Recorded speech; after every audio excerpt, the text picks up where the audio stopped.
No, we're just beginning. Not even gonna do a whole start. I'm not just going in. Fuck it. Court is now in session.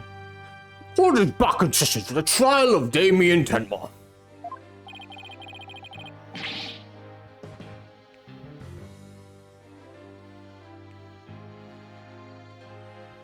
Apollo Justice Defense Team Leader.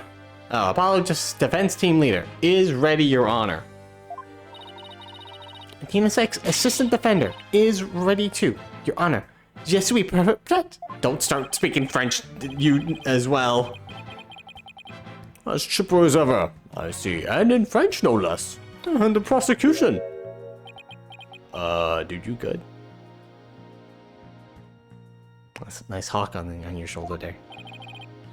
Very well then. By the way, I asked Detective Fulbright to provide sturdier shackles today. There will be no more of your funny business this time, Prosecutor Blackwell. Huh. Now, your opening statement, if you would. I believe it's standard procedure for the prosecution to handle it. Looks like the judge is really bringing it today. He probably realized how Blackwell played him. That was one mean game of Simon Says. Yeah, his honor has to fight to defend his honor today. Your baldness.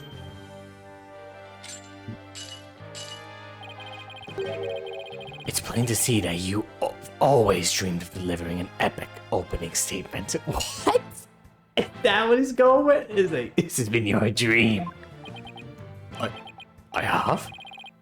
I don't know if I'd say that. Why, of course you have. I saw it in your eyes the last time you gave the opening statement. That was the look of one who yearns deeply for the thrill of an epic opening statement. What? Bro, what are you talking about? For decades now, you have been watching opening statements from your bench.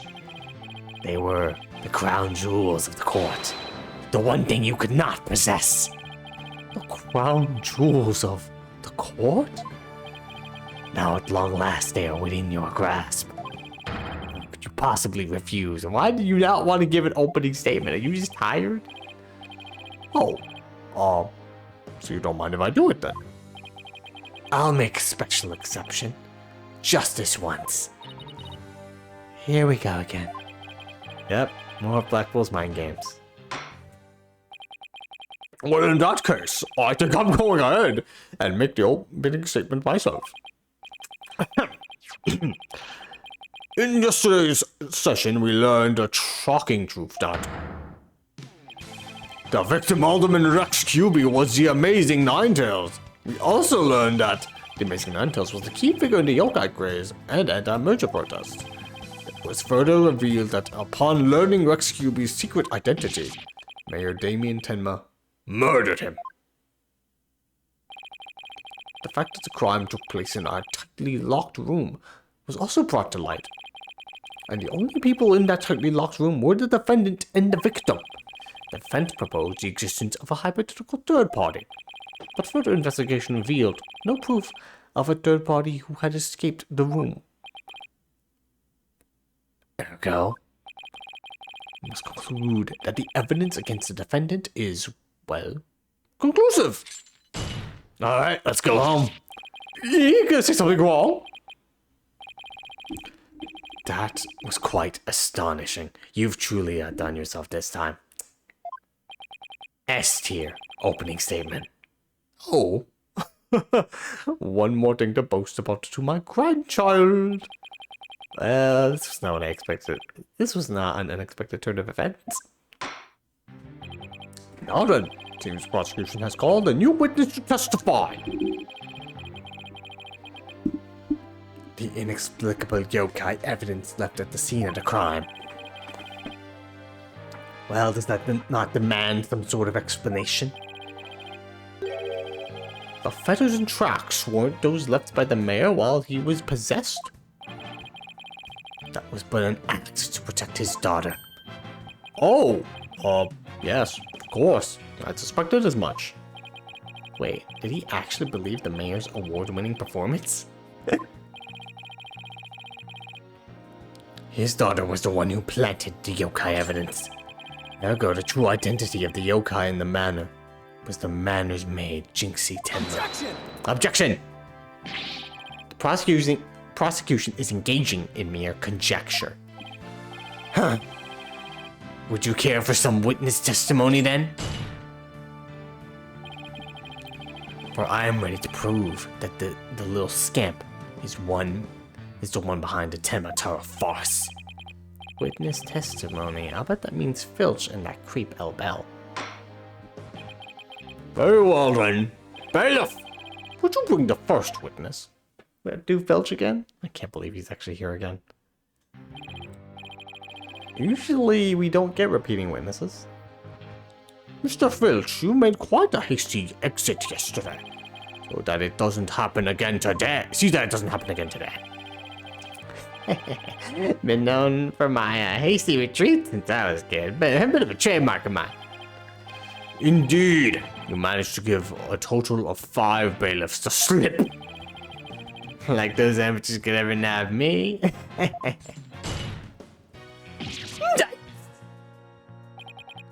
Perhaps we should shackle you by the neck. I would keep you in place. No, please, I'm liable to rip my own head off if I start running.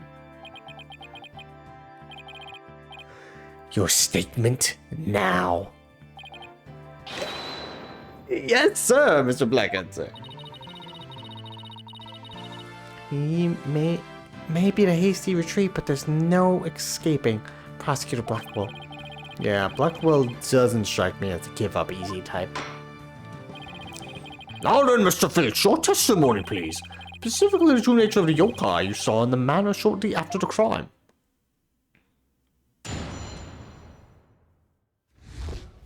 The yokai is Jinxie. Temmatara is really the little maid gal. Ain't no doubt about it. I mean, the Temmatara I saw was just a little thing about her size. But the little runt had a big old staff. Seen it when she came into the foyer. Betcha she stole it from the Forbidden Chamber after stumbling on the crime scene. How do you know it's in? Okay. She was gonna use it to wallop me on account of my fierce reputation. I just know it. Also, conjecture. You can't say conjecture in your testimony. So Tenma Taro was short in stature. It's because it was Miss Jinxie Tenma all along. You betcha. Besides, all the rest of the manor were way taller than her. Feigning height is but an easy thing. A big ox like the defendant could never pass for short. What if the Tenma Taro impersonator was walking on their knees? We're no knee walking, I've seen it myself. Also, do we really want to get our client arrested just because it's like, well, Jinxie's in the spotlight. Let's just put it back onto our client. That's a great idea. And perhaps that yokai really was Miss Tenma after all. All monsters are not but tricks, either of the mind or the cheap parlor variety.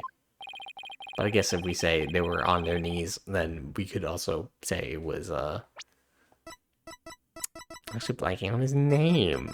Florent Elbel, yes. So how old is this guy?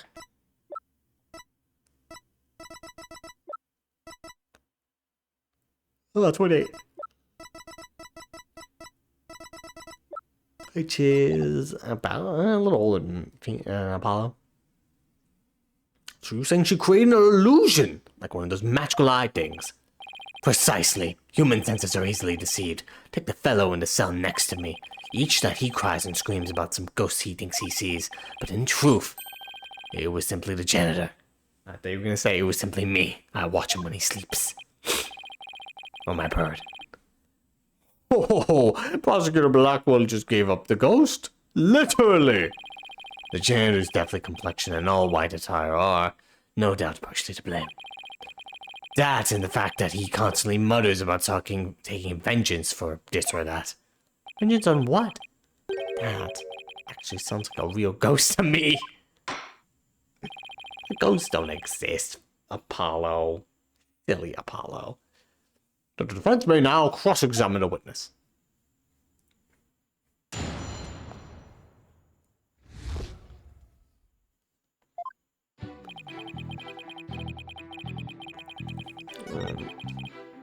Hold it! Mr. Welch, you and Mr. L. Bell mentioned something about a practice yesterday. Do you deny the so-called lesson was about what you were supposed to say in court?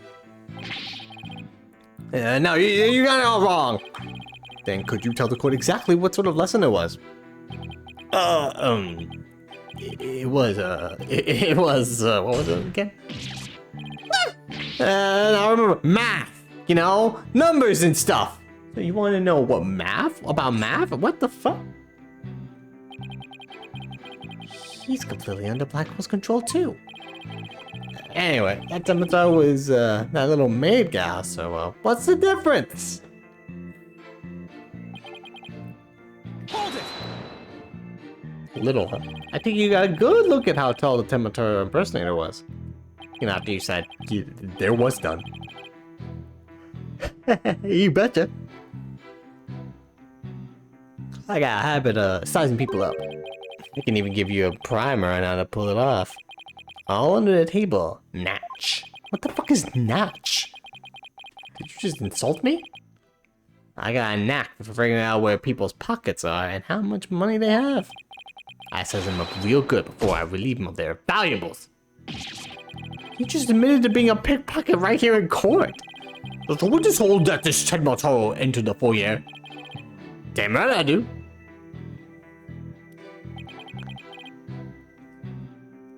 Hold it! Well, you're not gonna brush it all off by claiming the perp was short. Must have a raw nerve, cause you ain't that tall yourself. Oh. Look who's talking, Mr. I've got to stand on a box to testify. Damn.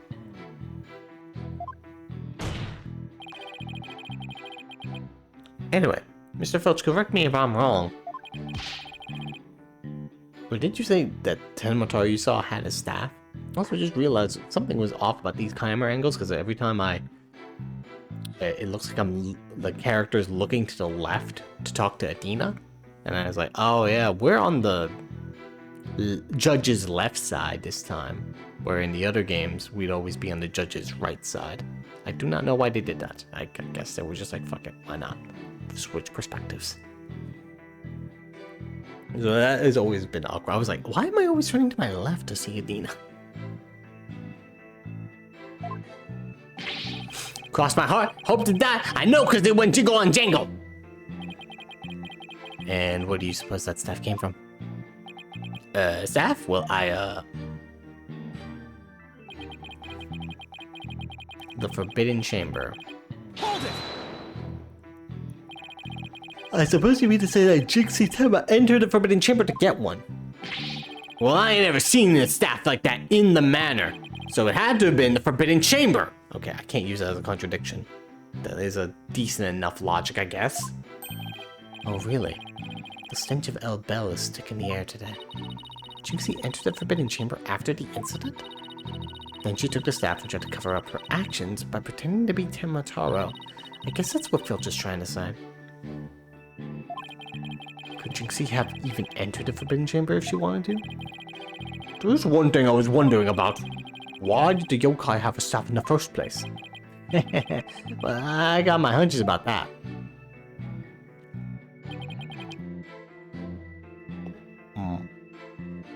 Wallop you? Wallop you? And why would the so-called yokai want to do that? That little maid gal never did like me. She always had high tails. She always hightails it when I come around, or she sticks with these weird papers on my noggin.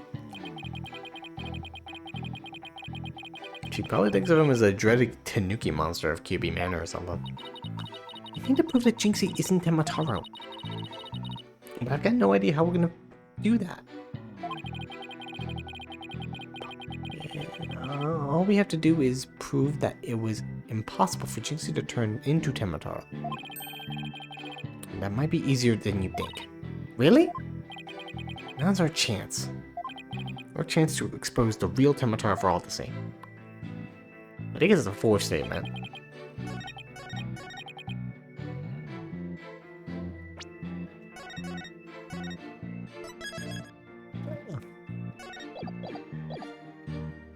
So...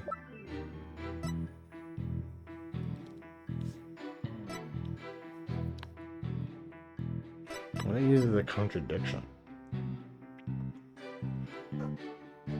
But she stole it from the Forbidden Chamber after stumbling on the crime scene.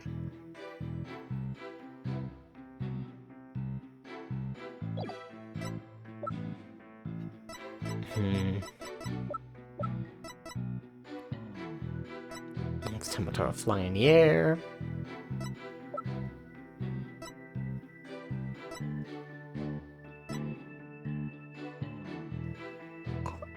Yeah, this is the only key in there, and it was swallowed. Objection! It would seem that Temotaro was in fact not this innocent little girl. Huh? How do you figure that? You claim the Temotaro you saw had one of those staves from the Forbidden Chamber, but it would have been impossible for Miss Tenma to get a hold of one. Could you elaborate, Mr. Justice? The mayor swallowed this key shortly after the murder. He wanted to keep the killer out of the Forbidden Chamber. What's this? The key was deep in the mayor's stomach when Miss Tenma discovered the crime scene. So, you see, it would have been impossible for her to get into the Forbidden Chamber. In short, the Temotaro seen holding that staff could not have been Jinxie Tenma. Oh shit, get fucked.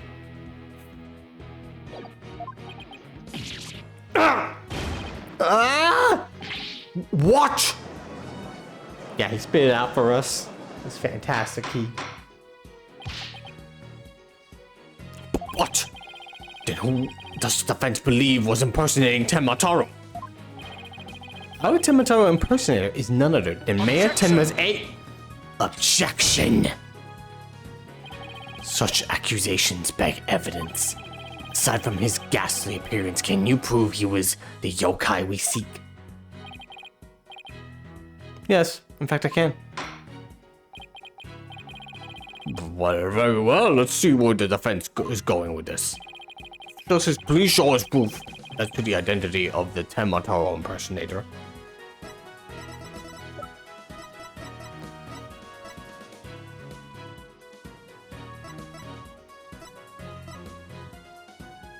Huh. Either this one?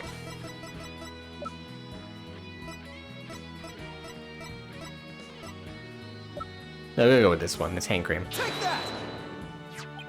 We found this hand cream in the Forbidden Chamber, and we know that whoever was Temotaro took one of the staves out of there. In short, I believe whoever this hand cream belongs to is the yokai impersonator we're looking for. But Mr. Justice, yeah, we did just explain that no one could get in the chamber. How do you propose to identify the hand cream's owner? I'm glad you asked, Your Honor. The defense requests a fingerprint analysis on this piece of evidence. It might tell us who it belongs to. Interesting.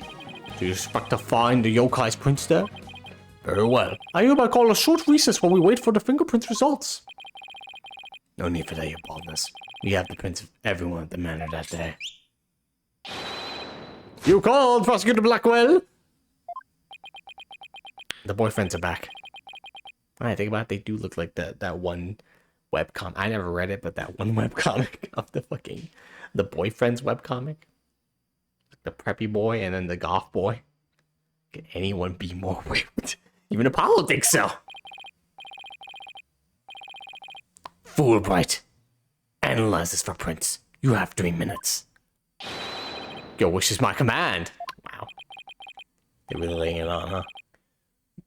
Very well, I guess we'll just wait right here. So just twiddle our thumbs for a bit. It would seem the fingerprint analysis is complete. So what did the results show? What in the world? They're Florentel Bell's prints, aren't they? This is absurd! Prosecutor Blackwell? I'm not gonna like this, am I? Uh-oh. Don't tell me. They're Tenmataro's prints! The prints of a fucking demon? Do we have those on file? Fingerprint analysis has revealed that the prints belong to... Did we tamper with the evidence exactly accidentally? Phineas Filch. Oh, he's framing you, my dude. Objection. Wait, what? Then Mr. Elbel wasn't the one who entered the Forbidden Chamber. Objection! Objection! Why, you tricksy little Tanuki, explain yourself now! Sure, and the prints are mine. I mean, I did pilfer that hand cream from Mr. Elbel after all. Oh my god. So you're the one who entered the Forbidden Chamber? So what if I did? Got a problem with it? Oh, he tried to get the treasure. Maybe he did try to go in there. You fool of a Tanuki! This bird attacking him. Order! Order! Could you explain what this could mean? Excellent question. The fact that Mr. Filch was in the Forbidden Chamber. Oh, wait a second. Does this mean the Temataro holding the staff was Phineas Filch? Another cat out of the bag. Mr. Filch's Temataro? Did you do this as a... The murder happened after.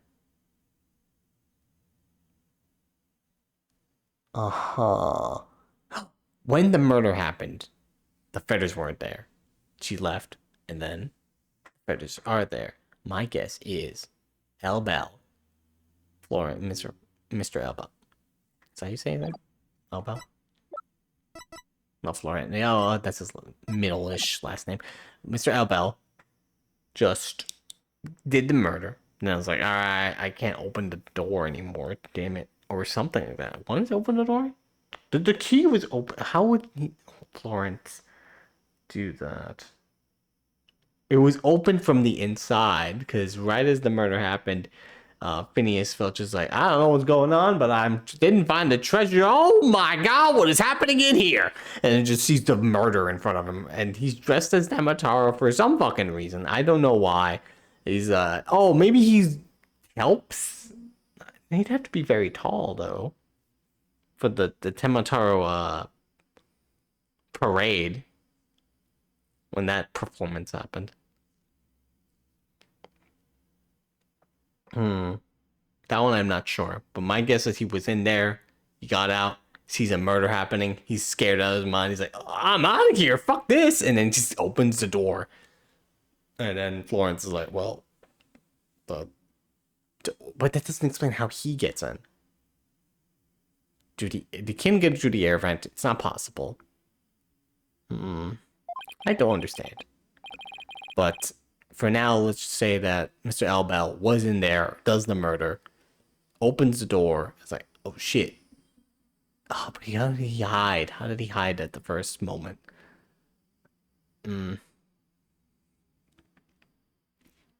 Somehow hides, then escapes. The flight. You can't open the window, though. Well, whatever. We'll figure it out, I guess. Does this mean Mr. Filch is the real killer? No. I don't buy that at all. The witness will explain himself this instant. Begging your pardon, your honorship. I was just doing what the alderman told me. He wanted me to be Temataro in the village exorcism ritual. That was you? I guess we never saw how tall you were. Oh, you mean that event in the Ninetales Vale Festival. So that was you inside the Temataro costume. Yep.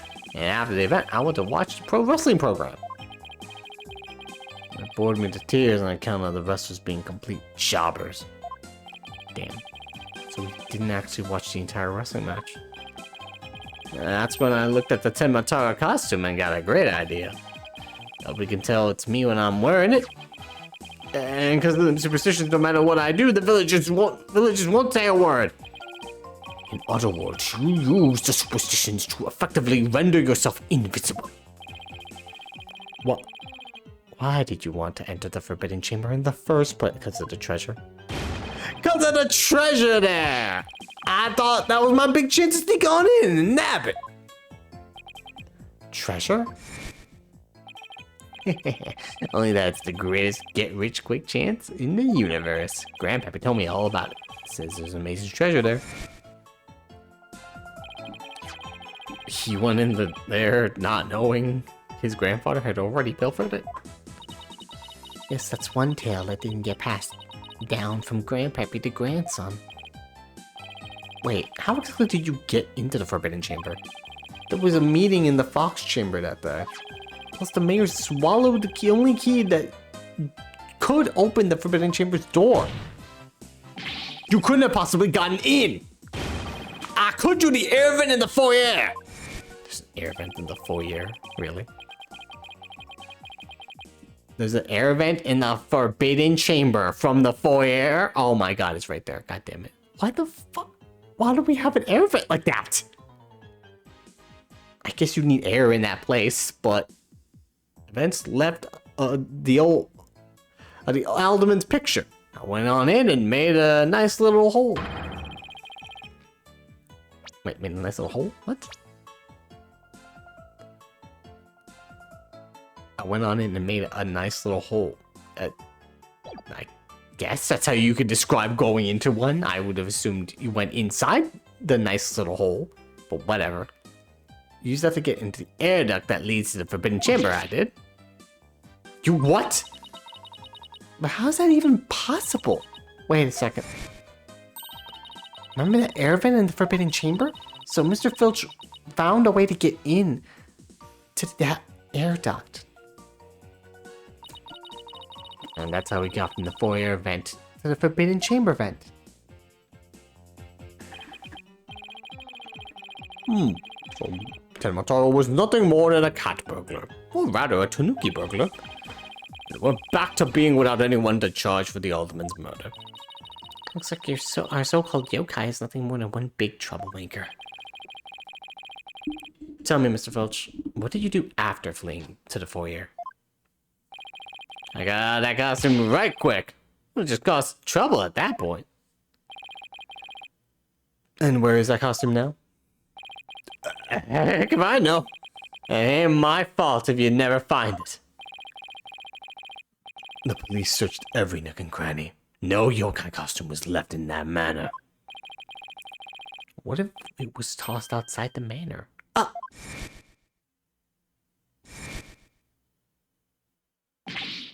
No way.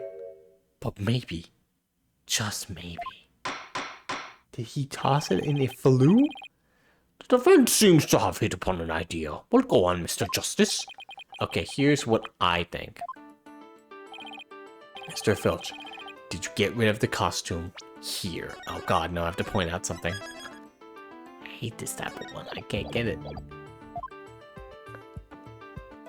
So, it can't be to the vents. They go in. So, they sort of are connected, but.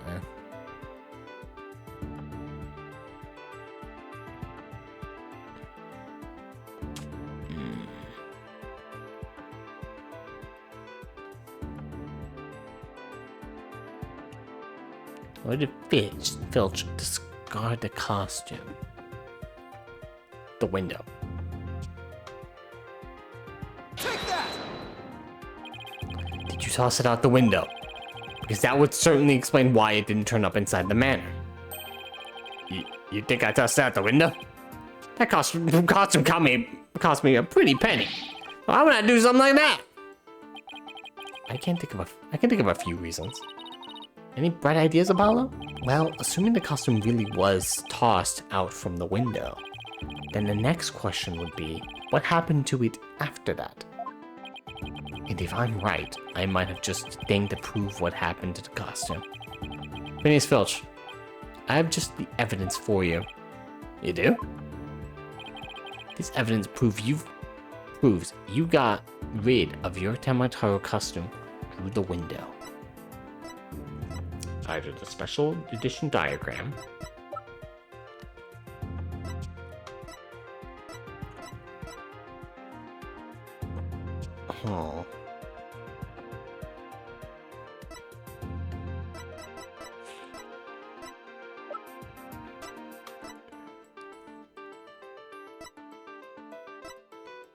Let's go do this. Take that! That's Temotaro flying through the sky? And just how does that prove Mr. Filch drew his costume out the window? It's quite simple. That's not Temotaro in the photo. It's the costume Mr. Filch drew out. Aw, that's crazy, Doc! You ain't serious, are you? There's a steep cliff right outside the foyer window, meaning the manor is pretty high up. The costume flew through the air after it was tossed out. That's when the photo was taken. In other words, the photo of Temotaro really was a flight of fancy. What?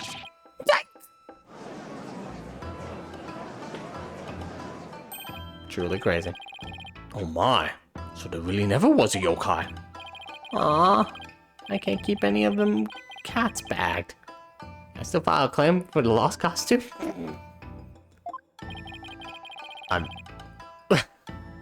This more than proves the defense's position. Jinxie Tenma had nothing to do with staging the yokai sighting. Got to raise any objections, Prosecutor Blackwell? None whatsoever. I'll deal with that Trixie Tanuki after I've dealt with this case. We did it.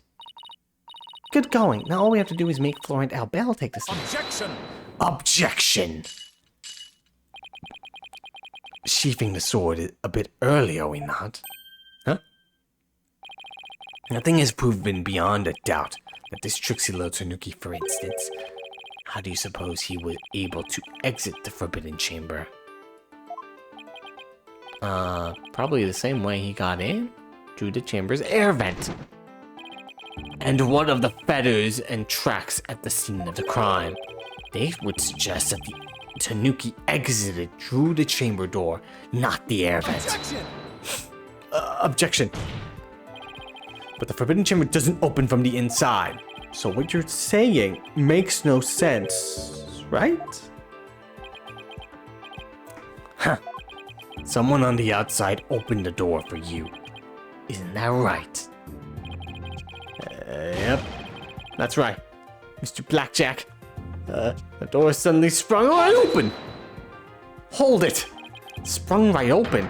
Who was on the other side? They didn't get good luck on the account of the sudden glare. I call the reflection from my head blinds fellow moviegoers emerging from the dark. What? That's a bright ass head. That's when I snatched that staff and made my daring escape. And then that little maid gal spotted me as I hightailed it down the hall. That means the Forbidden Chamber wasn't open until after the crime was discovered. But wait, we still don't know who opened it. Maybe there really was a third person in the Fox Chamber. Objection! Objection! Well, you little Tanuki, when the Forbidden Chamber opened, did you see the accursed accused pass out there? Oh, out there? They passed out there? Yeah, accused passed out there. Nope. The only one there was Alderman, and he was dead as a doornail. Huh. The accused wasn't there. What do you suppose he was up to? Uh-oh. I don't like where this is going. Oh, don't tell me. Plainly, the only one who could have opened the Forbidden Chamber was the accused Damien Tenma.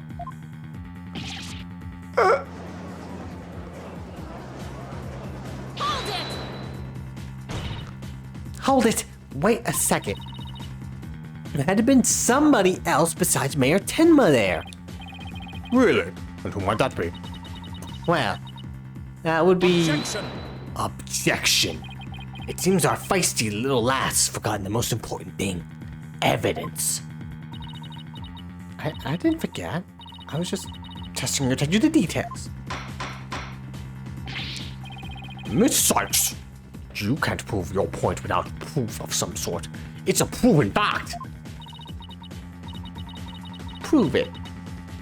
Sorry, I guess My foot in my mouth again. No, Adina. You're definitely onto something here. We are? Think about it. If Filch was stuck inside the Forbidden Chamber, one of the alibis we heard would no longer hold any water. The defense would like to call a new witness to the stand, someone who knew Mr. Filch was stuck in the Forbidden Chamber, and by virtue of knowing this, has an alibi that no longer adds up. Not that insufferable. Very well, the court will hear what Mr. Justice has to say. Whose alibi no longer holds up? It's Florent. Florent said that they were with Filch. Well, that's the defendant's aide, Florent Albel. Didn't he claim to be in the foyer at the time of the crime? True, but in his alibi, he also claimed Mr. Filch was in the foyer too. However, as we all know now, Mr. Filch was not there with Mr. Albel at the time. In short, Mr. Albel's alibi has disappeared. Ugh! Florent Albel's alibi was one big lie. Isn't that right, Mr. Filch? I reckon there ain't no keeping that cat in the bag here neither. It was all Mr. Albel's idea. He told me he'd button his lip about me breaking the Forbidden Chamber. And in return, he said we'd vouch for each other's alibi. Shame on you, Mr. Filch. Perjury is a serious crime, you know. And also attempted to steal from a religious institution. Ah, shucks, mercy, your honor, mercy. Ah! He's so mad. I also showed that the person who opened the Forbidden Chamber for Mr. Filch was none other than Florent Albel. After all, his alibi has just been proven to be complete fabrication. I see. We will take a 20-minute recess, after which time we will see what Mr. Albel has to say for himself. Yes!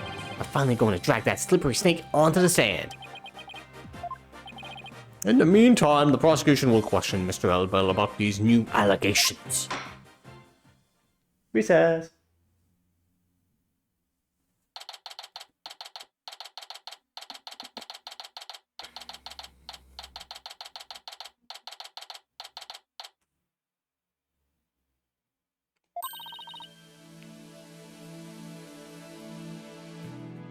Did it, Apollo? We did. We finally dragged Mr. Albel in court. Ahora en español. Well, no, difícil hablar las palabras aquí en español. Sí. ¿Por qué estás aburrido? ¿Triste? Yo pienso es triste. Es una palabra que podría usar para eso.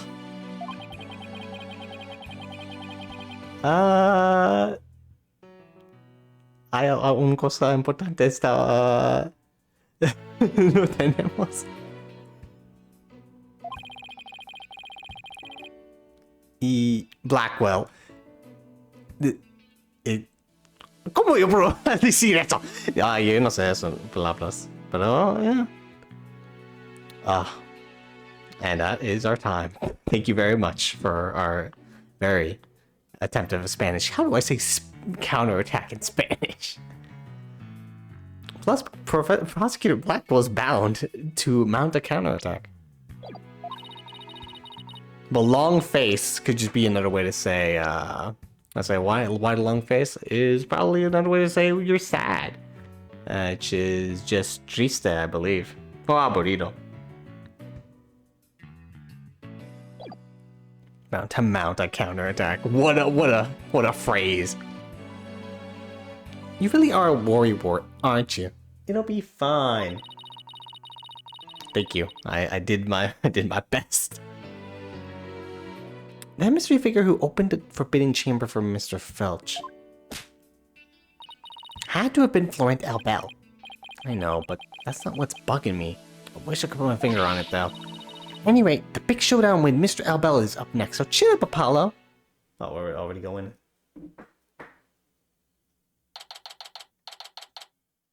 11 a.m. The courtroom. What is back in session? Except I am going on a recess too.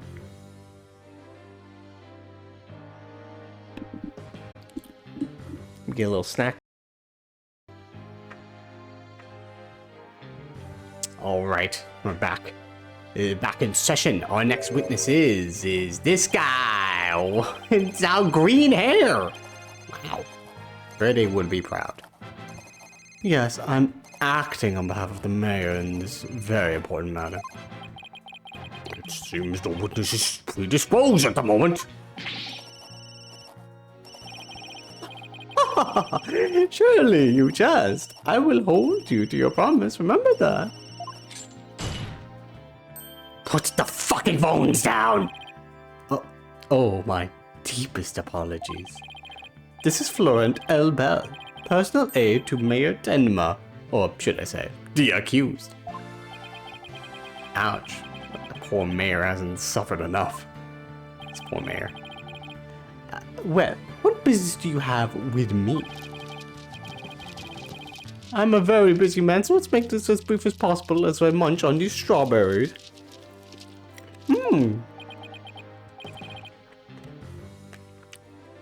Your baldness. Oh, right. Ahem. Mr. Fletcher's testimony has revealed a hole in your alibi.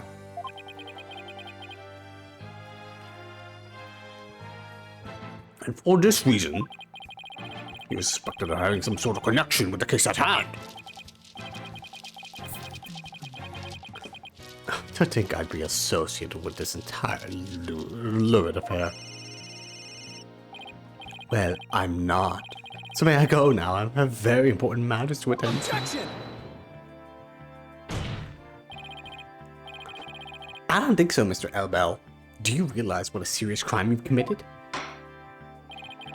Witness, you are being accused of perjury. This is your chance to clear the air. Fine. The truth is, I faked my alibi for a very good reason.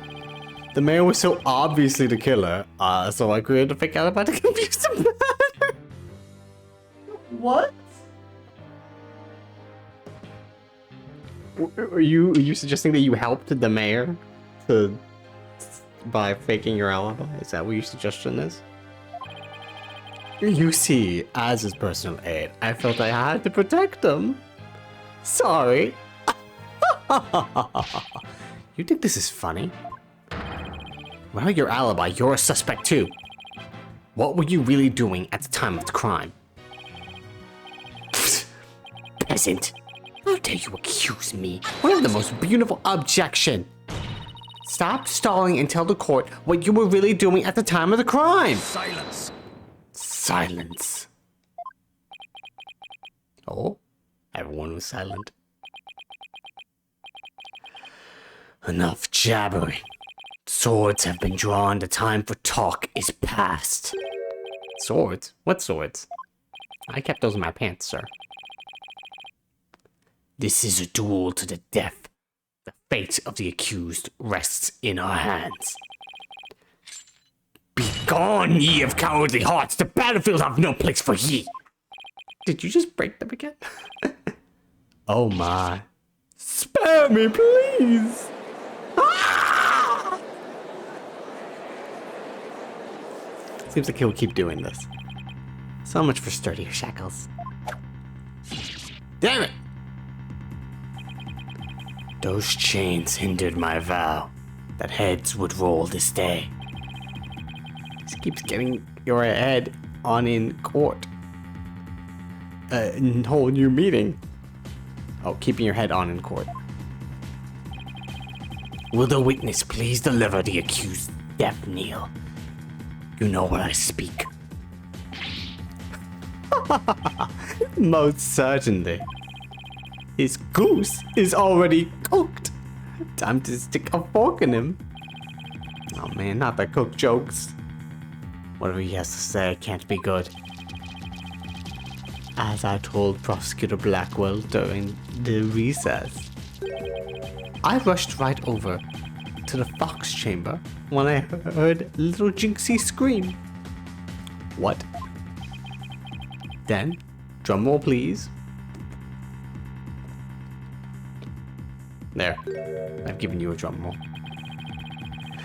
I saw Mayor Tenma opening the forbidden chamber door. What?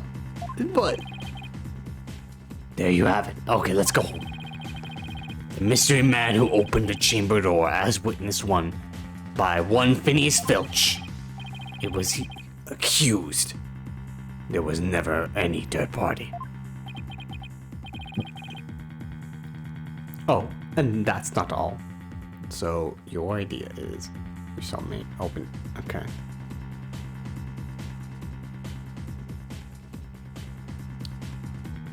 But wasn't he unconscious? I heard something quite startling there at the scene of the crime. Startling sounds bad. The mayor, who was barely conscious, muttered this. Give me Jinxie. I killed the Alderman.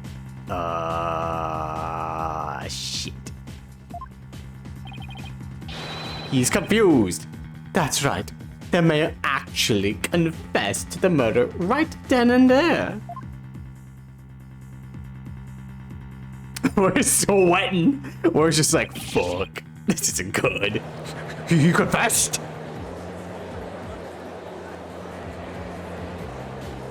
Maybe. Order! Order in the court! This is quite conclusive testimony, if it stands. Just so. And quite astonishing, I might add. I only learned of this fact during the recess.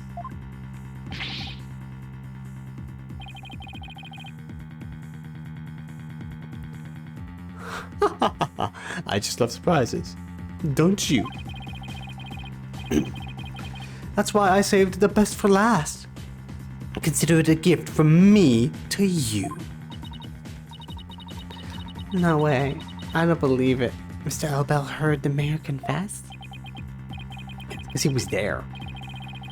But is this really true? Did Mayor Tenma really confess? It is indeed. During that last recess, I confirmed it with the mayor's daughter. It would seem Mayor Tenma actually did confess. God dang it. Damn it, Jinxie. That's testimony is quite favorable to the prosecutions. Isn't there like a law that you shouldn't be having phone conversations during court matters? This is Elbel. Yes, I called earlier about the party reservations. That's right, and I'll be calling my little shindig Mayor Tenma's Conviction Gala. Ah, splendid time is guaranteed for all but the mayor and his defense. Well, it seems our witness is a very busy man. Let's get right to his testimony. Mr. Elbel, please tell us what you saw when you came upon the scene of the crime.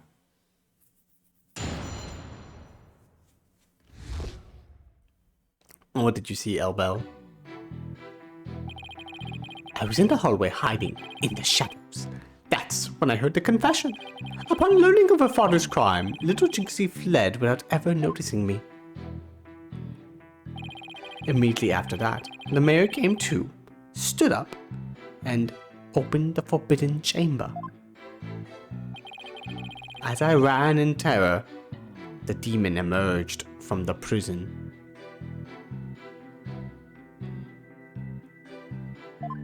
You saw the demon? In shock, I fled down the hallway to my right, to the one with the phone at the end.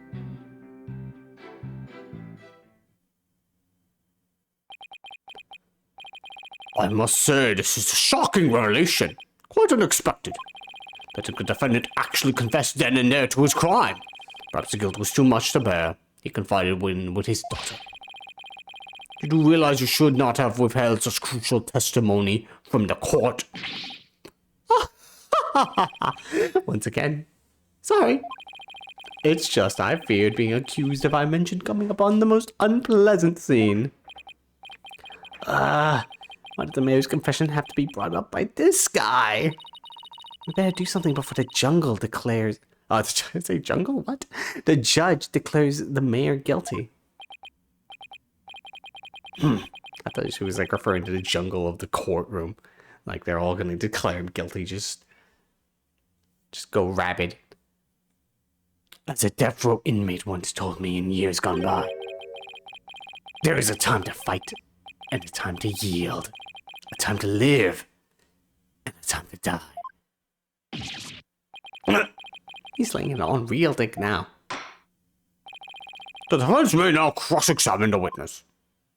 I will try, my good sir. The man that now looks like the Joker. Oh my god, he really does look like the Joker. Why didn't I say it before? I just was... He really just looks like the Joker now. I was just comparing him to the Joker, but that was just the green hair finally completes the ensemble. I was in the hallway hiding in the shadows. That's when I had to go. What are we doing again? I've read this before. So you were hiding in the shadows, my good friend. You claimed that the mayor confessed to his daughter. Are you sure about that? Peasant! You wouldn't dare ask such a question if you truly understood. True beauty is never wrong. It's not? No. Beauty is carved deep into DNA. That means I'm programmed to always be right, even when I'm wrong. I'm not following. What logic is that? These exquisite ears, like flowers abloom. These eyes that shine like pearls. This hair, like the finest Joker silk. Nothing could corrupt the truth they hold. Right. The witness will hurry to explain the truth of his. Specifically, what did Jinxie Tenma do upon hearing the confession?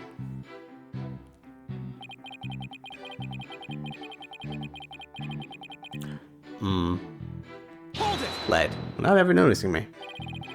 How did Miss Tenma appear to you? Oh, poor little thing seemed positively heartbroken, all teary-eyed and whatnot. I couldn't help but shed a few tears myself after seeing her like that. You actually sympathize with Jinxie? He's just playing along, playing it up. Seems like an overly human emotion for him. Yeah, because he's the only real monster we've seen so far. It looks in character. The next thing I did was check my face in the mirror. Checked her face? Why? Behold the beauty that is my sadness. What else? Even he's like, I've never been sad. That's I'm gonna take a photo of this because he does indeed look like the Joker in this now. Apollo, I'm starting to lose all faith in humanity. That's what being a lawyer's like. I know the feeling, but hang in there. At least keep faith in our client.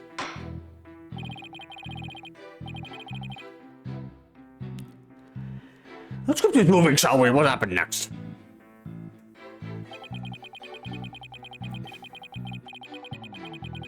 Hold it! Oh, he came to and then opened the door. He opened the forbidden chamber, but why would he do that? Who knows? Maybe he wanted to free the demon Tenmantaro. Objection! The court room is no place for fairy tales. Remember, you are under oath. Hello? Elbel speaking. Yes, I will certainly explore the matter. Toodles. Now, where were we again? You're going to tell us the real reason why the mayor opened the forbidden chamber. Oh yes, of course. He will continue to ignore this question. Hello, this is Elbel. Good one, sir. You're absolute right. Okay, bye. You were saying?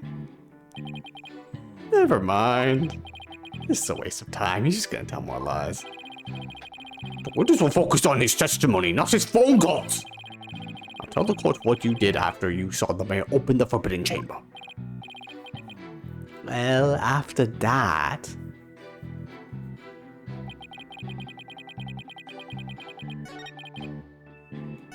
the demon emerged from his prison. What was Mr. Filch like at the time? He was shouting, I can't see! I can't see! It's the curse of Timataro! And he took off running like a madman. Must have been blinded by the sudden light flooding in. Wrong. What? He set eyes upon me and was just blinded by my radiant beauty. Yeah. So it was the curse of Florent Elbel rather than Tematara. Yes, I'm afraid such beauty can be a curse. It's almost criminal. The only thing criminal here is your careless jabbering. Get on with the testimony. Forgive me, your darkness.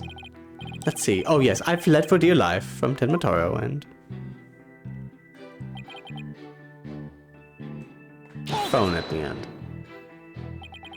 So after you fled into the hallway with the phone at the end, Tenmataro ran off toward the foyer. Precisely. Notice any inconsistencies, Apollo?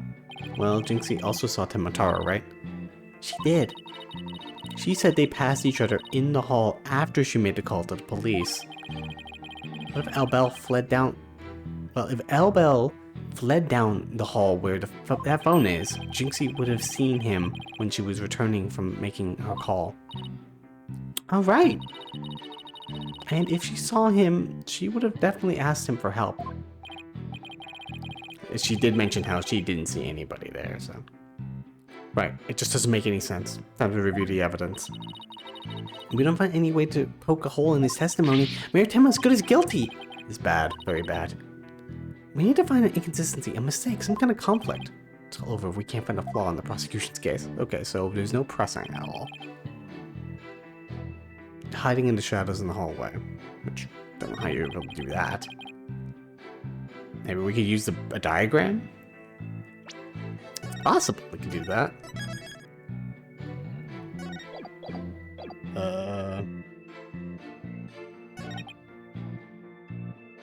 Stood up and opened the forbidden chamber. I wanted to press him so I could have him detail how to open the forbidden chamber, but even now he didn't need to say it. How?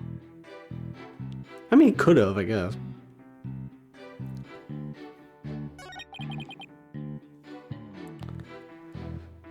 Fled down the hallway, to my right, the one with the phone at the end.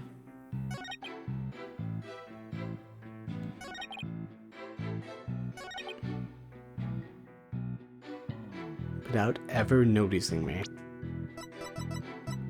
I could use... This is just her word against his, so it's not really concrete evidence. It's just a statement, but after leaving the scene, calling the police, they passed each other at a bend in the hall as he made for the foyer. He was carrying a staff-like implement that jingled.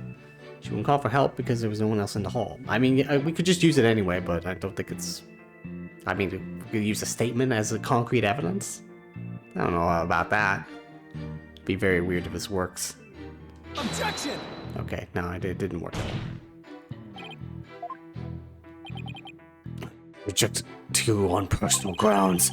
The sole contradiction lies in what your faulty logic dreamed up just now. Objection overruled. Don't make such erroneous statements. I'll just keep that little one, why not? So, yeah, Jinxie's evidence isn't gonna work. The mayor came to, stood up, and opened the forbidden chamber.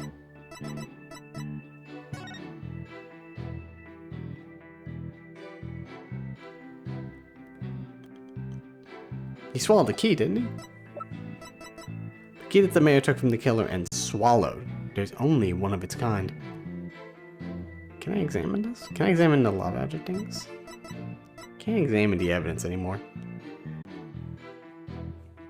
Yeah, I'll try not to eat too much on the mic with my food. I'm still reading this. She said they passed each other in the hall after she made that call to the police. Jinxie would have seen him when she was returning to make the call.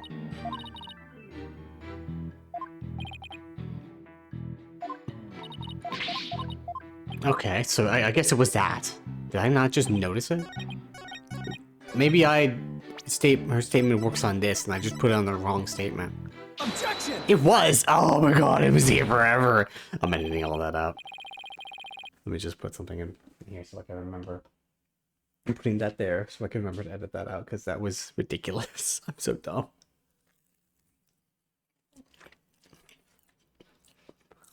But also, okay, I guess I'm right because the phone call by the police would have. Hang on. Yeah, I guess I'm right because the phone call with the police would have been, you know, it's a thing that's documented. That's an actual concrete evidence. But her statement isn't. Like, this is all conjecture. Unless you can, like, get something that isn't conjecture. Like, it's a he said, she said.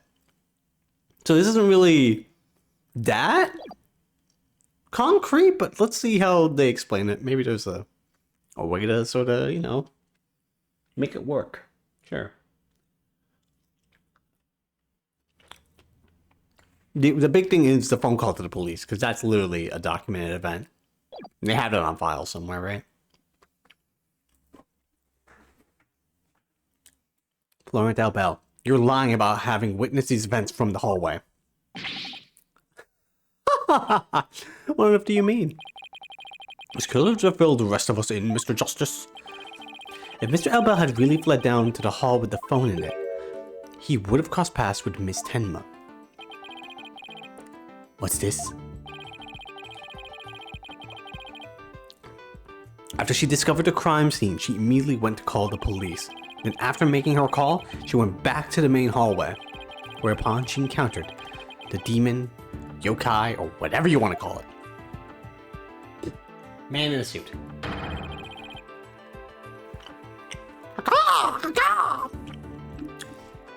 As for me, I call it Phineas Filch in the Tenma Taro costume. The encounter happened right here, where the hallways meet. As for Mr. L. Bell, if he had fled here, feigning escape from the yokai imposter. Well, I guess the two would have crossed paths. Right, except Miss Tenma told us that there was no one else in the hall. In short, Miss Tenma did not see you in the hall because you were never really there. Ba-na-na-na-na-na. Sick music, let's go!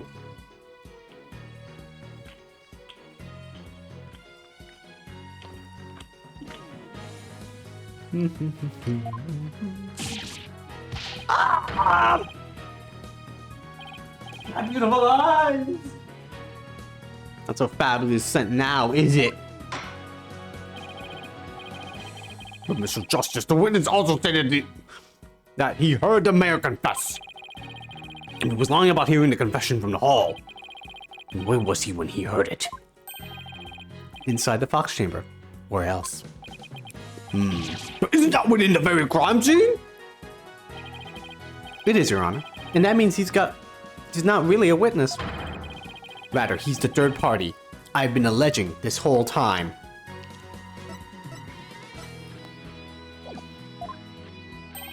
What? You think I'm the killer? How dare you? Silence. Oh, he's coming in. Silence. Foolish flop. True man knows when he is beaten. A shield of lies comes to naught before a foe, with the sword of truth bared. Prosecutor Blackwell, what are you? I thought we were on the same side. You are mistaken. There are no sides here, save for my cold, steely edge of judgment. You are alone upon this battlefield with naught but your lies and your sickly sweet perfume. You're kind of producing a little too much there, buddy. You good? Bro, calm down on that, man. Oh, what just happened? Blackwell's really turning into him. You heard the mayor's confession from the inside, did you not, you deviant dandy? Oh, you're what? For the sole location from which you could have seen and heard the mayor and the Tanuki, without either of them noticing, you were right there in the Fox Chamber. Oh my. So that's how it's going to be. Fine. I'll come clean then. Seriously? You admit to being there in the Fox chamber. I do. I did enter the room after the murder. But I was afraid of being falsely accused, so I lied about it. I feel terrible about lying like that, but it's a verbal cologne I use to protect myself. You better explain yourself, Mr. Albell. Yes, of course. I was just about to get to that. The witness is skating on thin ice. I'll remind you that perjury is a very serious crime. Now let's hear your testimony again, this time without your perfume of lies.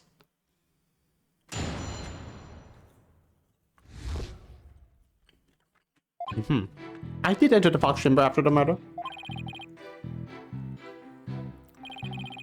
But I didn't enter till after Jinxie had heard the confession and left. I heard the mayor groan and hid behind the folding screen there. What I saw there up close, it was absolutely horrifying. So you see, I was there, but merely watching from behind the screen.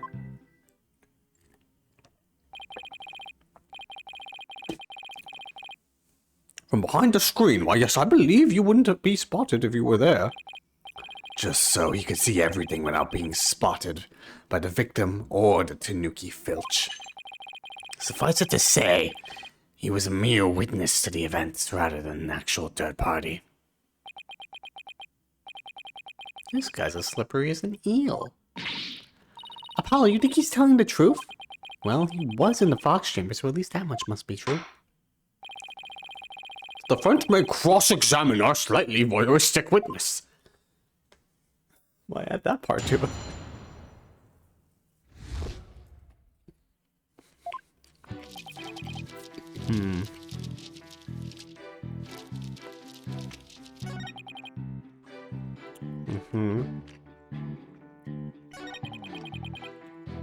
You heard. You saw, and it was absolutely horrifying. You were there, but merely watching from behind the screen.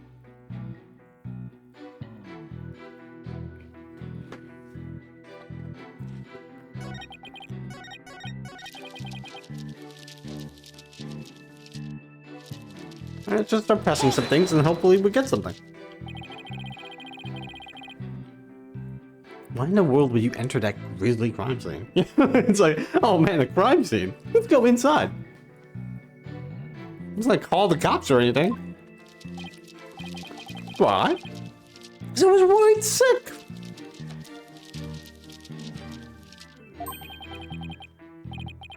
Maritime suit, it what? It was designed personally by me. Oh my god. I was worried my work of art might get blood on it. My dude. This man clearly has his priorities in order. Okay, let's get this over with, shall we? Now, where was I? Oh yes, I entered the Fox chamber almost without thinking. Hold it! Why didn't you enter right away? And ruin my designer's shoes? Your shoes. Even now, just thinking about getting blood on my fabulous footwear. It sends chills down my spine. That's why I hesitated. Objection. That's terrible. A man was dying and another injured, and you're worried about your shoes. Silence. Need I remind you, this is a court of law. We're not teaching morality here. That's kind of why the age of law is so dark. That's not cool. This is why the Dark Age of Law is thriving right now. We're thinking about this stuff. We have schools of etiquette and the like for such trivial pursuits. God. Now you listen to me, you deceptive dandy. Get to the point and be quick about it. Yes, well, I was in there in the Fox chamber, but... Hold it! Wait a second. Why did you hide yourself? Oh my. So you do understand. I do. By hiding, I was concealing my fabulous beauty, which, for the sake of the universe, is something I should never ever do. So that's what you were thinking, right? I'm sensing a black hole of egocentricity forming around the witness stand. We can deliberate the mental process another time. Get on with the testimony now. The mental process. Hold it! I'm gonna process even though it literally he's gonna explain to it. Can you describe the crime scene in a bit more detail? And what exactly would you like details about? Well, what I'd like to ask you about is... the Forbidden Chamber. I want to know about that. Can you please describe the Forbidden Chamber at the time? It was shut tight until the mayor opened it. He's really trying to stress that it was the mayor who opened the Forbidden Chamber. That big liar. He opened it himself! Whoa, it looks good. Gail L. Bell would be toast. Well, Mr. Justice, you consider his statement to be any important? Is it important? I need to pick my importances here. Very important? I have a feeling it is. Let's add the testimony just in case. I think this is one of those moments where you swap testimony parts, depending on what the response is before. The Forbidden Chamber was shut tight until the mayor opened it. How did he open it? Tell me how. You're lying about the mayor opening the Forbidden Chamber, aren't you? In a sense, yes. It could be seen as a lie. Wait, so you admit it? In this world riddled with deceit, my beauty is the only self-evident truth. That is to say, all else except me is but fiction and lies. And none of this guy's testimony is riddled with lies. Looks like I won't be getting anything useful out of his statement. Meaning it's a hint to get rid of the statement. Okay, so the key is the statement here. We press and then we ask for something else. Give me a different statement, buddy. What about the murder weapon? How was the murder weapon? Could you describe the state of the weapons that have been used in the scene? The spear had been thrust all the way through Alderman Cubey. Then there was the statue of Alderman used to bludgeon Mayor Tenma. That incredibly inspiring symbol had fallen to the floor. Oh. Oh, right, the statue. But why would he find it inspiring? Why exactly did you find the statue inspiring? Well, when I saw that statue, I felt as if the merger had been realized. It was like a celebration of union between town and village, an inspiring symbol of goodwill. A broken statue next to a bloody corpse? Real inspiring. That means he saw it. He saw it before. And the only way he could see it is before it was used as a weapon, because he grabbed the weapon itself. I do find it important. Very important, sir. Add that shit to the testimony. Too sweet.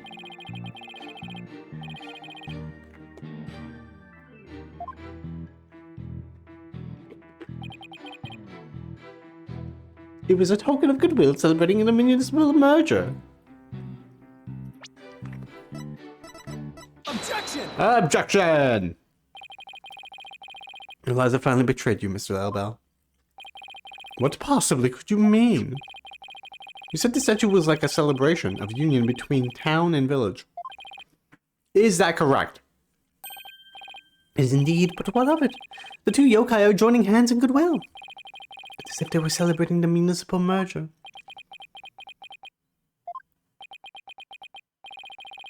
Something the matter?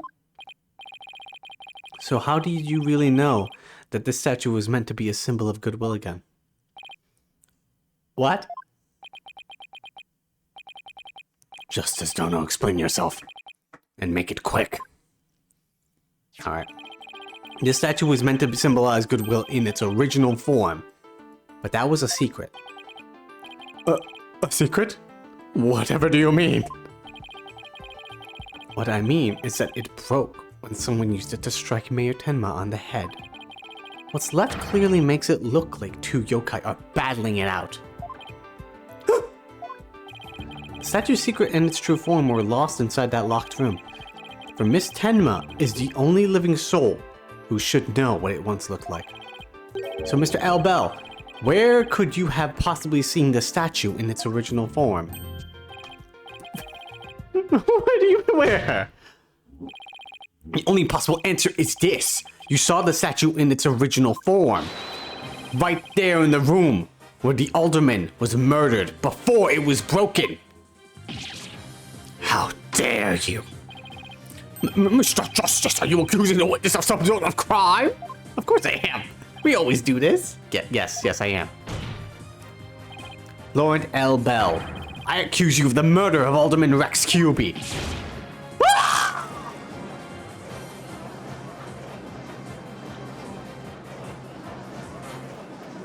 Courtroom is in an uproar now. Order! Order! Mr. L. Bell, you've been accused of murder. Do you have anything to say in your defense? How could you possibly accuse me, the embodiment of beauty?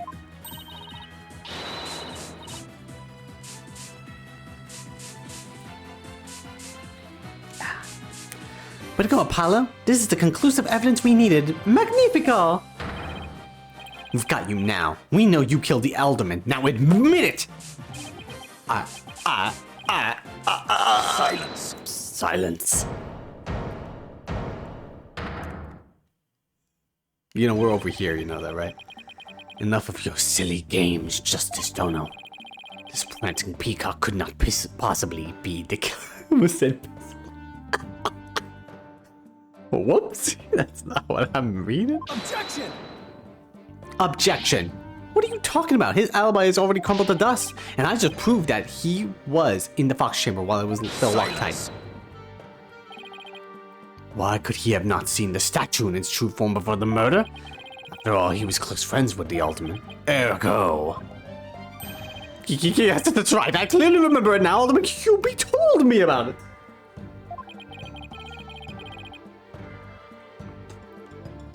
But what did the statue actually look like? I mean, he was a good friend of mine. Objection! Objection? Get right. He wouldn't show you a secret gift just like that. Moreover, it has already been proven that he was not present at the scene of the crime. It has? Forgotten, have we? Call the little scamp's statement, if you will. When Jinxie Tenma unlocked the Fox chamber, she saw the alderman and the mayor collapse therein, and no one else. Dang it.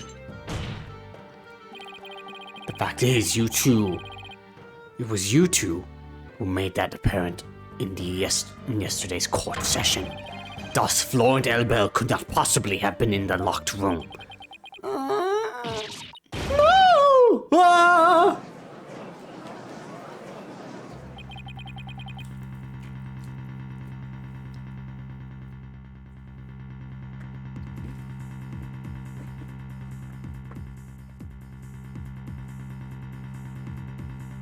This is bad.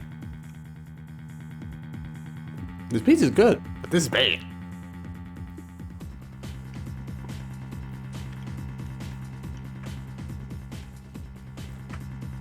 I just don't get it. How could Jinxie have not seen El Bell? The proof is incontrovertible. No room for debate exists. Am I right? Your baldness. It does seem awfully conclusive. Facts point to the defendant and victim being the only people in that locked room. Moreover, the defendant has already confessed. Objection! Let's move on. Let's go home. Would you please stop objecting? Would you please stop silencing? I want to go home. Your hawk scares me. You cannot defend the indefensible. Your role in this charade is over, Justice Dono. But... My evidence. Your baldness. This trial would last an eternity if we would keep crossing blades with these simpletons. That's the $1 million photo there. Also get one with a text, because that's good. It's high time you brought down the hammer of justice. A point well made. I believe it's time to declare a verdict. This court finds defendant Damien Tenma. Hold it! Phoenix? Oh! Tenma. Oh my god, he's still pretending to be a yokai. It would seem that my time is at hand. Mayor Tenma?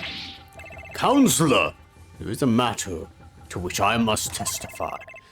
I will call it now only for your good graces. Counselor? Oh right, he must mean me.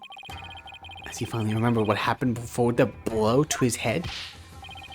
Bailiff, don't just stand there. Seize him! It's no good. I can't restrain him. Caw, caw!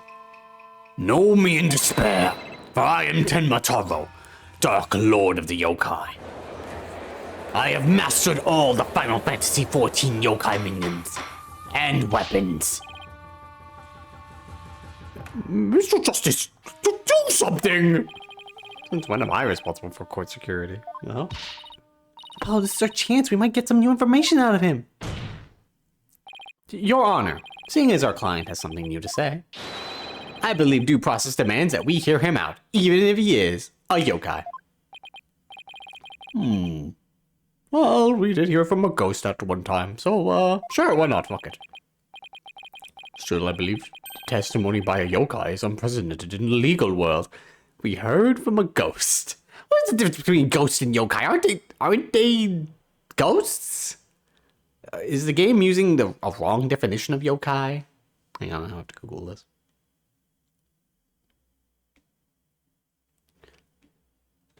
Okay, I'm trying this pizza. Catch-all Japanese word for ghosts, demons, monsters, shapeshifters, tricksters. Okay. According to yokaimopia.org. But again, it's not unprecedented in the legal world. It happened before. At least a ghost did. Well, thank you for redeeming hydration. I do have soda though, so not water.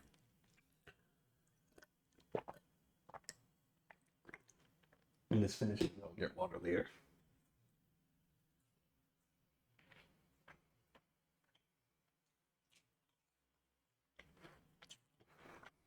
That's still fine. He's allowing it though. If he didn't allow it, then I'd have an issue with it.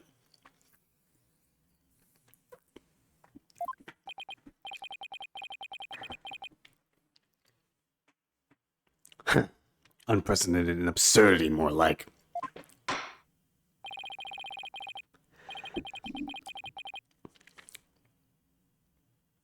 All right, Mr. Damien Tenma. Or should I say Mr. Tenmatoro? Your testimony, please. I shall now speak of recollections most real, courtesy of my host, Damien Tenma. Heed these words, mortals, for hear them but once you shall. Oh, we had no witness testimony, alright. The ruler of demon kind.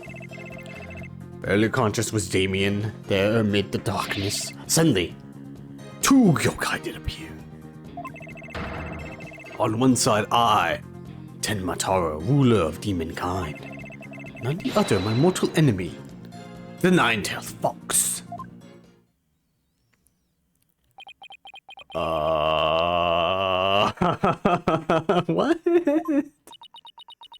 What the fuck? Alright, you're guilty, I'm out of here. Bailiff, just get him. So was the defendant asserting that the room he was in was very dark at the time? Strange as it may be, yes, indeed all was in darkness. Is that what you were saying?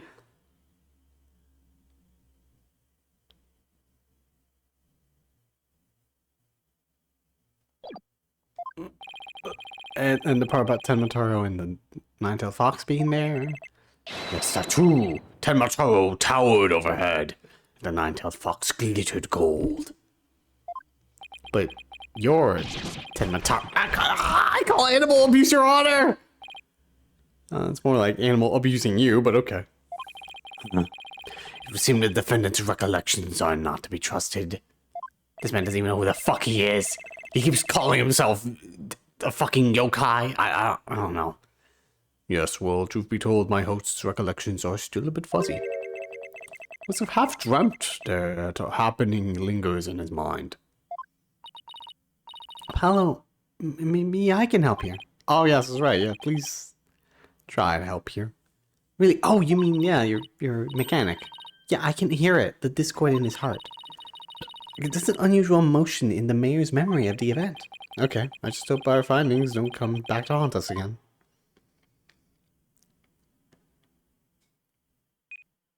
Boop.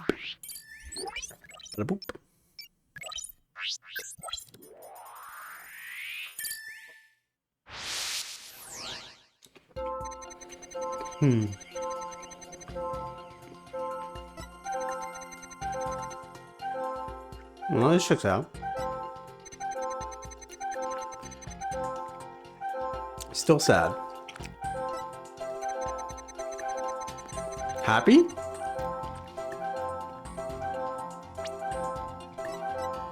Yeah, what's the happiness?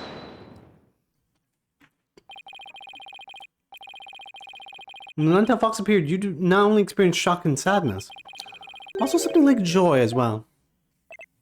Joy? That's joy at the light coming to my eyes at long last. Long and terrible creaking did pierce the silence. And then there was light. On reflection, it was a door that had produced that infernal racket. A creaking door? Oh, you must be talking about the Forbidden Chamber door. It does make a lot of noise. So this means the Forbidden Chamber really was opened. Well, what about the sudden light he described? I think I know. He mentioned darkness and Tenmataro towering overhead. Maybe the mayor wasn't really in the Fox Chamber at the time of the crime.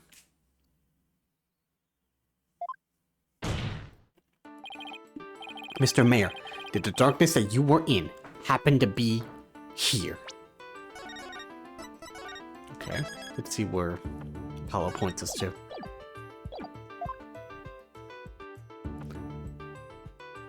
Where was the mayor during the murder?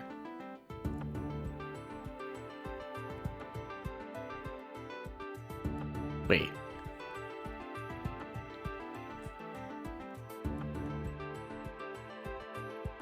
Was it the other way around? Take that! The Forbidden Chamber! Is it not the Fox Chamber where the murder did occur?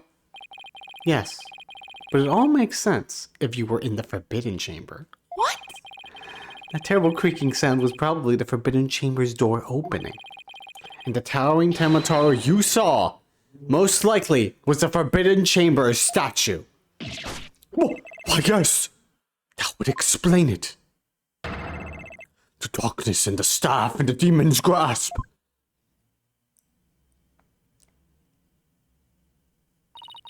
But even if all that's true, then what about the nine-tailed fox? Maybe he was seeing things, just like Jinxie and her imaginary yokai. Fantastico, Apollo! It's entirely possible! In a groggy, dreamlike state, people can misremember things and events. Misremember, you say? Let me think. Oh! To believe I remember now. That was not the nine-tailed fox. It was... the amazing Ninetales!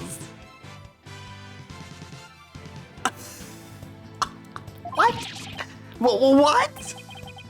The victim? The amazing Ninetales? At first, this is but a dream, I thought. Now, however, most clearly do I recall it.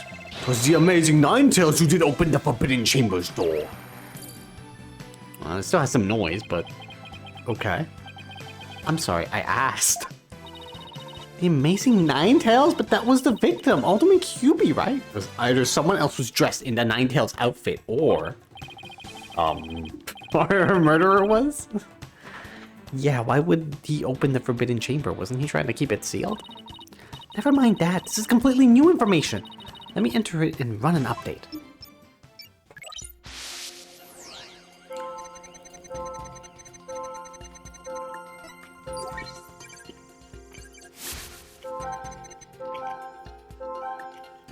Amid the darkness, a mighty statue of Tenmataro loomed overhead.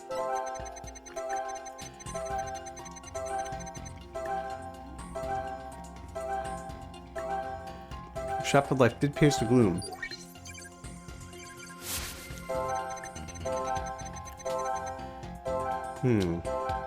The amazing Ninetales had come to the rescue.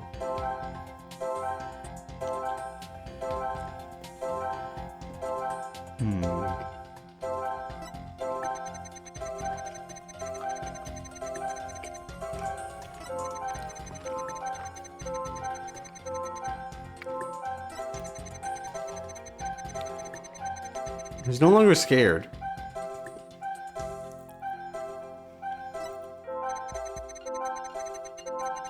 But then he was scared. He was scared again. Why? It's a bit of a change. When the amazing Ninetales opened the chamber, banishing the darkness within, you felt joy, but didn't you also feel shock and sadness? Yes, in the hazy depths of my mind, I do recall something of that nature. I believe it was the Fiend's Cape of Red. When I did behold it, a great wave of sadness and inexplicably wash over me. No, he's level 20%. Cape of Red. Apollo, we've reduced the noise level, but there's still a little left. Here, tell me, why were you sad when you saw the red cape? Are you a bull? That's mostly anger. Why indeed? What could this mean? I guess his memory's still a little spotty. I know. Because his latest recollection contradicts the evidence. Yeah, it's one of those contradictions that slaps you right across the face. Something this obvious could arise. When someone is trying to force a fuzzy memory into definitive shape, I know what you have to do. You need to present evidence that contradicts the image you see. Oh, so it's basically the same as the usual cross-examination process. Okay, time to review the evidence, look out for a contradiction. Here comes justice.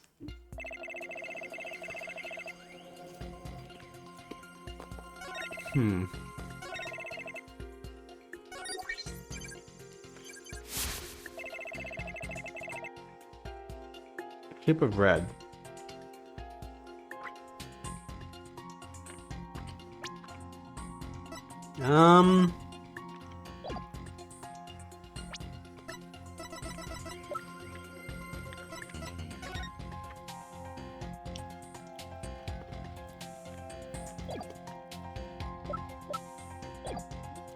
Yeah, he usually wears like those tails, right? That's not his usual moniker. So we guess we could use the poster. That or the cloth. Could be the blood. Maybe the blood had spattered his red and his cape into red. Objection! Objection!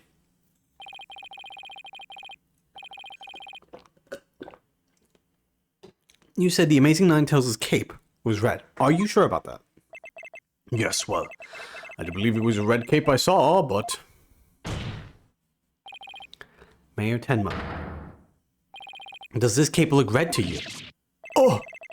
That certainly does not look red. Not even scary, scarlet or crimson either. Nevertheless, upon my liberation, something red did fill my as yet hazy field of view. And yet I thought to myself, the Amazing Ninetales is arrayed in a cape of red. So you mistook that red something for his cape, huh? Apparently so, and remembering it now brings a great sadness upon me. So the red something probably wasn't a cape after all. Maybe that great sadness he mentioned was interfering with his memory. Well, he would have seen the Fox Chamber behind the Amazing Ninetales. What red object could he have seen there that would have been that shocking? I know. Could it have been... Mr. Mayor, was the red thing you saw this?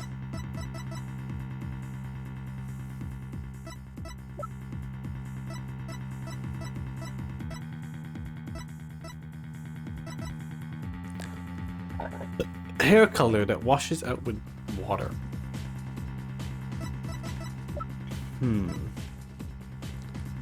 Is it blood? Yeah, my guess is blood. His cape turned bloody because, I don't know, something happened. But it could also be the cloak.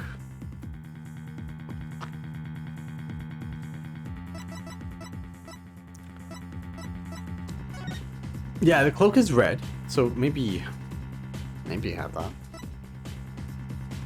A little cloth here, but the cloth is pretty small. Either a crime photo or bloody footprints of black fat. Oh, that's hard to say.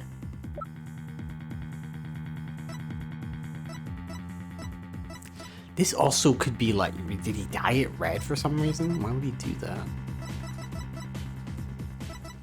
There's no other thing other than this. Take that! Foolish mortal, do you mock me? Whoa, sorry. I'm afraid I have no recollection of seeing such an item. You must cease this practice of leaping before you looking. Sorry. Actually, it was a human demon double punch. Paulo, think of something that's red and can produce a feeling of sadness. Take a good look at the evidence again. Red and sadness. No newspaper, none of the diagrams. Not that, obviously. Take that! Blood? Something red that could produce a deep sadness. Could it be Mr. Tenma? That what you saw was the Alderman's blood? Okay, yeah, that was my second guess. Blood? Why, yes, it was blood!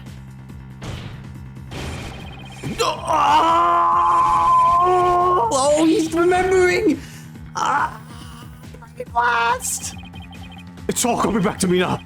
It wasn't the red cape that I saw. It was lying behind the amazing Ninetales. The Alderman's bloody body. Brain blast.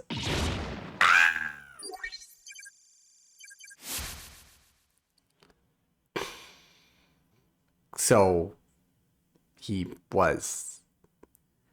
So the okay. So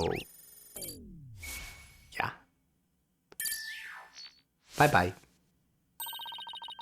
His noise level's down to 0. I think he's remembered everything now. The murderer was indeed dressed as the Amazing Ninetales. Does this mean the Amazing Ninetales killed Alderman Cubey? But the Alderman was the Amazing Ninetales, so how exactly would that work? Hey, I asked you first! I mean, he fit the build. He's pretty bulky.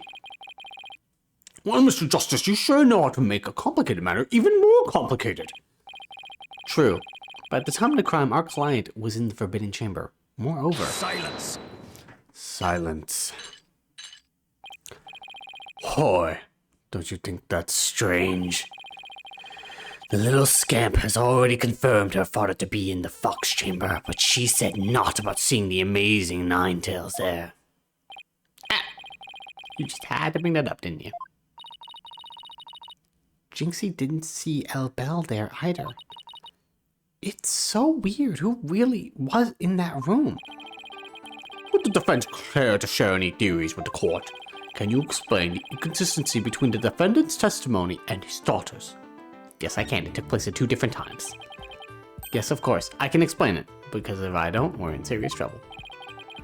No more with your bluffs and fairy tales, I trust. Fair warning, Justice Dono. I shall have your head if you fail to explain this. Eep. What about a good old-fashioned penalty? Well, Mr. Justice, let's see if you have a head worth keeping on your shoulders. Sure. Locked room laid bare. First of all, Mr. L. Bell was definitely in the Fox Chamber while it was locked. We also know that Mayor Tenma was in the Forbidden Chamber based on his testimony. Those 2 facts are crucial to my explanation. So let's consider the following question. If the facts point to Florent L. Bell and the victim being there at the scene, why did Jinxie Tenma see the victim and her father, Mayor Tenma? Very good question indeed, and I suppose you have an answer for us. Sadly, you would be supposing wrong.